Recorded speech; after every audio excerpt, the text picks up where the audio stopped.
E a gente segue agora ainda falando sobre essa eleição do Senado, que teve aí uma reviravolta de ontem para hoje. Alguns deputados do PL anunciaram um empate entre os dois candidatos. E a gente não sabe exatamente como é que está esse placar, como o próprio deputado Carlos Jordi mencionou agora há pouco, ainda não tem nenhum levantamento liberado de fato, mas a gente quer entender os bastidores aqui na área jornalística. Vamos trazer aqui ao meio-dia em Brasília o Wilson Lima, que é o nosso chefe de redação, que já está aqui no estúdio com a gente para conversar sobre isso. Tudo bem, Wilson? Está aqui com a gente? Joia? Tudo bom? Bom dia. Quer dizer, boa tarde, Kiss, para você e para toda a audiência aí do Meio-Dia em Brasília. Boa tarde, Wilson. Wilson, agora há pouco tivemos um debate bem interessante, um bate-papo aí entre o deputado Carlos Jordi e o Fábio Almeida, que trouxeram alguns temas e alguns detalhes aí sobre as eleições do Senado de amanhã. E aí eu queria ver contigo, quais são os bastidores dessa história? Vamos lá, vamos entender o seguinte. Se a eleição para a presidência do Senado fosse no domingo passado, o Rodrigo Pacheco estaria eleito sem grandes atropelos. O que aconteceu da noite de domingo, ontem ao longo do dia e hoje, início de terça-feira? Eu estou aqui desde cedo já apurando em casa, não consegui nem sair, porque é muita informação para a gente poder passar para quem nos acompanha aqui no Antagonista. É o seguinte: vários parlamentares que não gostaram da gestão do Rodrigo Pacheco agora estão virando votos, eles estão declarando apoio ao Rogério Marinho. E aí o Palácio do... E tem um detalhe que é o seguinte: vários desses parlamentares têm reclamado de um dos principais cabos eleitorais do Rodrigo Pacheco, que é o presidente da CCJ, o Davi Alcolumbre. Então, essa herança maldita do Rodrigo Pacheco tem feito com que parlamentares como Alessandro Vieira, como Marcos Duval, como Isalci Lucas, enfim, declarem voto para o Rogério Marinho. E isso animou a base, essa base bolsonarista, né? Isso animou os partidários do Rogério Marinho, porque agora o cenário que se tem hoje é de praticamente um empate técnico. Alguns aliados do Rogério Marinho falam aí que ele teria cerca de 34 votos, 23 já foram oficialmente declarados nas redes sociais, e que o Rodrigo Pacheco teria aí 36 votos. O MDB fala de 50, 55, mas eu acho que sinceramente, eu acho que essa é uma estimativa otimista demais, tá? O cenário, de fato, mais consolidado ali é de uma vantagem, sim, para o Rodrigo Pacheco, só que, assim, uma vantagem apertada, ali de 42, 45 votos. Então, é um cenário que já começa a ter uma dificuldade. E o Palácio do Planalto, vendo essa situação, essa possibilidade de derrota, o Palácio do Planalto já está atuando, né? Existia aí durante o início do ano, nós, inclusive, contamos isso na Cruzoé, que Câmara e Senado, existe ali uma trava de 5 a 7 mil cargos, e já tem integrantes ali do Palácio do Planalto, o ministro, especificamente o ministro Alexandre Padilha, que já sinalizou para alguns aliados, alguns senadores de União Brasil, por exemplo, já sinalizou que vai liberar cargos de segundo e terceiro escalão para tentar convencê-los a votar no Rodrigo Pacheco. Então, assim, é uma situação... Oficialmente, o Palácio do Planalto fala que tá tudo bem, tá lindo, tá maravilhoso. Quem que está do lado do Pacheco fala que está lindo, maravilhoso, mas o cenário não é dos mais confortáveis, não. Então, hoje, se você me perguntar se hoje... Desculpa te cortar, Cris. Não, sem problema. Se você me perguntar hoje, Wilson, você apostaria no Rodrigo Pacheco como presidente do Senado? Olha, eu apostaria, mas não apostaria meu dinheiro todo, não. Eu deixaria uma reserva ali, mas não apostaria todas as minhas fichas no Rodrigo Pacheco hoje, não. Wilson, um ponto que foi levantado durante o debate, eu acho que vale a pena a gente comentar, é que a gente sentiu que o Pacheco não fez campanha. Pelo visto, ele estava confiando muito ali na campanha do governo, talvez no apoio do Lula, e ele não se preocupou em fazer campanha. Será que a partir de agora, de hoje para amanhã, ele vai começar a acirrar mais essa campanha, no sentido de conversar mais com a base, de tentar estreitar as relações para não perder, para que essa vitória do Marinho não aconteça?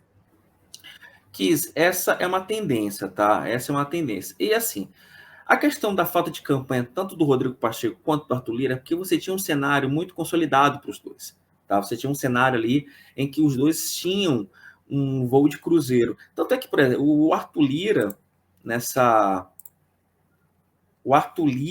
situação, ele continua não fazendo campanha, coloca ali um outdoor, alguma coisa nessa linha, mas nada muito, muito assintoso. O Rodrigo Pacheco também negligenciou um pouco essa campanha, mas porque ele imaginava, né, que, como eu te falei, até domingo você tinha uma situação até de tranquilidade. O problema é que vários votos que ele contava como seus migraram para o voto do Rogério Marinho. E tem um detalhe, assim, a eleição para a presidência do Senado é uma eleição secreta, assim, a votação é secreta. Então, assim, tem uma frase clássica, se não me engano, eu acho que é do Ulisses Guimarães, eu não lembro agora qual parlamentar, depois eu passo a referência, mas fala assim, que votação secreta dá uma vontade de trair, sabe? O deputado fica ali, o senador fica com a mão coçando ali para não cumprir acordo com a liderança. Então é isso. Essa eleição do Rodrigo Pacheco no Senado versus Rogério Marinho, ela vai ser uma eleição em que vai ser o ponto que vai ser definido vai ser realmente quantos quantos senadores vão trair os seus acordos de bloco. Ontem, o senador Jacques Wagner deu uma declaração dizendo que nenhuma bancada vai haver unanimidade para um ou para outro, quer dizer, já indicando que a coisa não vai ser tão fácil assim. Ontem à noite, o Davi Alcolumbre já disse que o União Brasil, que ele vai liberar a bancada do União Brasil a votar quem quiser, porque assim vai ser necessário você respeitar as questões internas de cada senador. Né? Imagina, no União Brasil você tem a Soraya Tronic, que, enfim, até agora não se manifestou para quem ela vai votar, mas a gente tem um indicativo de que ela deve votar pela eleição do Rodrigo Pacheco. Você tem o Sérgio Moro, né? Que esse também não disse para quem ele vota, mas ele já deu um indicativo de que ele votaria no Girão ou no Rodrigo Pacheco, no Rogério Marinho. Então, você tem esses casos, sabe? Então, é uma situação... Hoje o MDB vai fazer um evento no gabinete do Eduardo Braga, líder do partido, em que o MDB vai manifestar o apoio oficial à candidatura do Rodrigo Pacheco, mas assim, temos esses gestos, né? Assim, cada um fazendo seus gestos e mostrando quem tem mais força. E tem um detalhe, Kiss, que em política a gente não pode descartar o fator pessoal, o fator pessoa. Senador, deputado, eles não gostam de estar no time dos derrotados. Então, não descarte que aos 45 do segundo tempo, lá no plenário do Senado amanhã, quando alguns senadores sentirem, vai ser Pacheco, vai ser Rogério Marinho, se eles sentirem qual é o senador que tem mais chances, vai ter uma alazinha ali de 5 senadores que vai migrar automaticamente para aquele senador que eles verem, que eles perceberem que tem mais chances de levar essa presidência do Senado. Mas, sem dúvida, eu posso te falar o seguinte, acompanhando as últimas eleições, eu acho que isso que é curioso. Nas últimas 36 horas, posso dizer, essa eleição saiu de uma eleição absolutamente tranquila para o Rodrigo Pacheco para uma eleição com potencial de acirramento. Eu estou vendo muita gente falando aqui alguns colegas analisando, falando, olha, está mais com cara de narrativa bolsonarista do que fato. Olha, pelo que eu tenho levantado, pelo que eu tenho conversado com alguns senadores, de forma muito fria, eu posso dizer que é um cenário realmente que, nesse momento, assim, não é um cenário tranquilo para o Rodrigo Pacheco, não. Sinceramente, não é um cenário tranquilo. Pelo visto, ainda tem muita água para correr aí embaixo dessa ponte, né? Wilson, obrigada pela gentileza. Amanhã a equipe vai estar lá, inclusive, cobrindo essa eleição, tanto do Senado quanto da Câmara, correto? Você, junto com a Marisa? Sim, não. Todo mundo on nessa disputa, então não acho difícil, inclusive, a gente entrar aqui no meio de Brasília com algum flash, alguma coisa tipo, alguma coisa parecida nessas eleições. Porque de novo, né? Como nós escrevemos na Cruzoé, a definição dos presidentes de Câmara e Senado, ela é importante, por quê? Porque define a pauta do que vai ser votado, do que não vai ser votado, e você pode transformar isso numa correlação de forças ao governo federal, né? Então, assim, para mim, o caso clássico foi o caso do Eduardo Cunha, né? Quando ele foi eleito em 2015 presidente da Câmara, ele deu uma bela de uma dor de cabeça para então presidente Dilma Rousseff. Então, todo mundo sabe, né, isso é histórico, então não preciso nem recontar a história. Mas é isso, Kiss. Então, é uma eleição importante.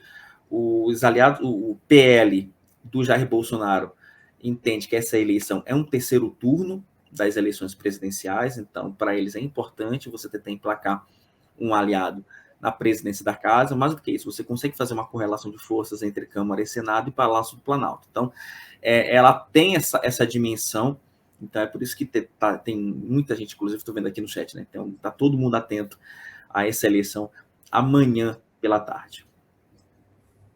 A gente segue aqui no Antagonista amanhã, durante todo o dia, focados nessas eleições e trazendo para vocês, em primeira mão, as notícias e os desdobramentos. Obrigado, Wilson, pela gentileza.